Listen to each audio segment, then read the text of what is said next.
Mami belajar mencari tahu tentang kematian waktu dengerin apa sih baju Mami ngomong waktu Cece 5 bulan. Mami lagi rekam ini deh. Ini kita berhenti, ini fakta. Kita ada di pemakaman Temiang tanggal 26 April 2021. Mami pertama-tama ini udah banyak campur gitu. Dengerin. Kalau dipikir-pikir Tuhan itu udah negur kita tuh udah beberapa kali dari peristiwa kematian. Pertama, waktu pas bukan peristiwa kematian, maksudnya belajar supaya kalau hidup di dunia itu harus ingat bagaimana pulang yang enak, pulang yang maunya dengan baik gitu, jadi siap gitu.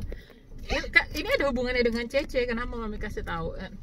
Ini di sini ngomong di luar sebagai ibu mawar, tapi di sini sebagai maminya Cece Georgia. Karena waktu pas ini 5 bulan, kami khususnya saya ada peristiwa di mana harus ke rumah sakit, dan itu besoknya harus persiapan untuk dibaptis. Jadi di situ saya sudah bilang sama, karena posisinya lagi menginap di rumahnya ibu mertua. Jadi saya sempat bilang sama bapaknya, apapun yang terjadi, pokoknya anak ini harus tetap melaksanakan dibaptis.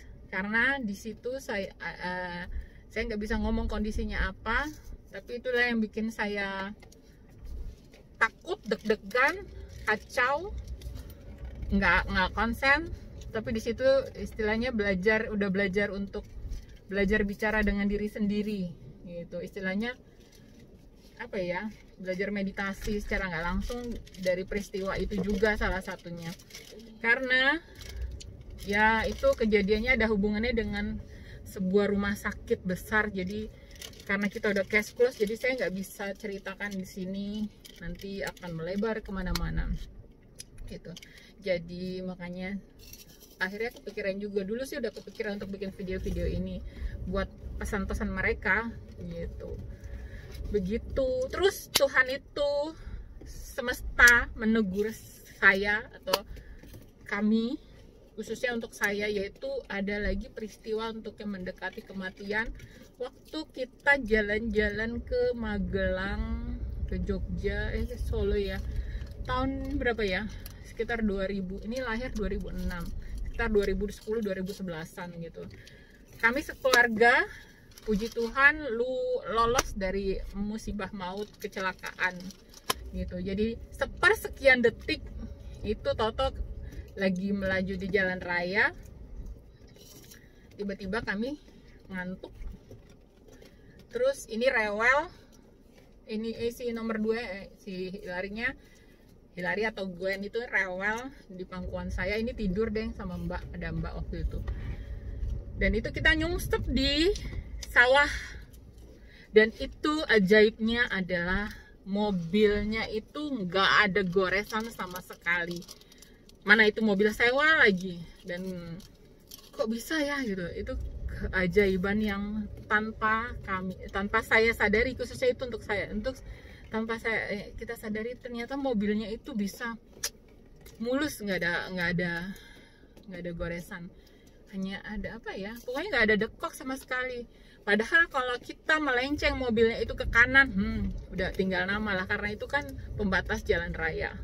Nah makanya ini baru saya ceritakan di sini, dan itu sepertinya mertua saya dan ibu saya nggak ada yang tahu kejadian itu, dan kita diem gitu. Itu secara nggak langsung sebenarnya semesta sudah menegur kita secara nggak langsung untuk ibaratnya lebih berhati-hati dalam bertindak tanduk, dalam bersikap, istilahnya belajar untuk mengenali kematian sejak dini gitu. Tapi namanya manusia itu nggak ada yang siap selalu aja ada, karena hawa-hawa nggak enak atau hawa nggak baiknya itu akhirnya membuat kita terlena, terlupa lagi, hingga akhirnya kejadian yang agak bikin jomplang atau ngejeglak bahasanya, geledak, itu 2013. Jadi dari 2011 ke 2013 itu butuh waktu 2 tahun. Sebelumnya ada sih, nanti saya ceritakan lagi di scene berikutnya. Jadi sebenarnya semesta, Tuhan Allah yang widiwasa, Sang Buddha itu sebenarnya sudah banyak membimbing kita untuk bersiap-siap untuk peristiwa kematian. Begitu Neng. Dengerin nggak Neng? Neng kan nyemil diliatin Om Tante itu. Ya. Begitu. Jadi kadang-kadang manusia itu elingnya setelah ditusuk, dicubit berulang kali, baru itu namanya kebuka ngeh gitu, supaya kita tuh bisa lebih, harapannya supaya kita tuh nggak jumawa, nggak sombong. Selama kita masih di dunia pasti ada godaan-godaan seperti itu. Harapannya video-video ini bisa membuat pegangan bahwa hidup itu nggak selamanya indah. Kita harus berpasrah sama yang pemegang hidup gitu Neng. Kita tuh banyak diselamatkan, banyak peristiwa-peristiwa kematian. Makanya sebisa mungkin kalau di ajaran kita itu ada doa jam 3 untuk arwah-arwah, supaya suatu saat kalian ingat, jangan sampai nanti keburu dicubit duluan. Kita juga udah ngomongin soal kematian itu seperti kita lagi main keluar ke taman kan ya. Kita main ke taman, rumahnya misalnya gimana, Mami bilangnya gimana, kita itu punya rumah, terus kita itu di dunia itu ibaratnya di taman ya. Kita itu mainnya di taman, hingga akhirnya tiba-tiba yang punya hidup ya, yang punya hidup terus suruh pulang. Itulah maksudnya pulang ke rumah tuh, yaitu gitu. Jadi udah cukup jelas supaya mereka suatu saat jika kami pergi itu juga mereka ya udah tau lah gitu. Makanya sebisa mungkin ingat mendoakan arwah-arwah kalau kami masih ada percaya yang seperti doa seperti itu. Begitu. Ini video ini buat pengingat mereka, bukan untuk, kalau sok-sokan itu bebas ya, orang mau bilang apa, mau komentar apa, namanya juga netizen, apalagi netizen Indonesia gitu. Jadi cukup jelas, that's why Mami ajak kalian ke tempat ini gitu suatu saat gitu. Kalau nomor 2 si dedek gue udah berani bilang mau dikremasi, luar biasa. Jadi kita mulai semuanya dari rumah. Harapannya anak-anak itu supaya mereka itu membumi gitu. Kita terus belajar. Jadi kalau ada yang puji juga kita masih belajar gitu. Kita justru belajar dari orang lain. Pengalaman pahit itu mengajarkan kita untuk lebih kuat, seperti pare. Pare itu membuat kita kuat dan nafsu makannya meningkat. Kita lihat sebelah kiri aja ya. Jadi sementara kita ngomongin soal kematian itu dulu dikit ya. Kita mau kasih lihat jalan yang di